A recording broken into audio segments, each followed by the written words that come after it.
خبر شامل کریں گے لاڑکانہ سے B B C Urdu news T V کے بیورو چیف نثار علی بلوچ کی رپورٹ کے مطابق میئر لاڑکانہ انور علی لہر کے زیر صدارت میونسپل کارپوریشن آفس کے کانفرنس ہال میں اجلاس منعقد ہوا۔ اجلاس میں ڈپٹی میئر محمد امین شیخ،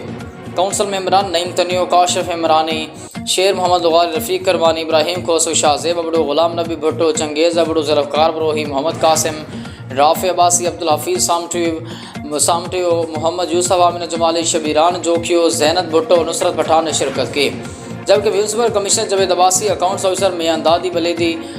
بلیدی، ایڈمن آفیسر صابر عباسی، کونسل آفیسر یاسر بھٹو سمیت تمام شعبہ جات کے انچارجز نے شرکت کی۔ اجلاس میں 12 سے زائد مختلف تجاویز پیش کی گئی، جس میں بیگم نصرت بھٹو ملٹی پرپز لائبریری کو مزید وسعت دینے، ٹیکس برانچ کی ریپیئرنگ، کونسل سلیکشن کی آفس کی مرمت،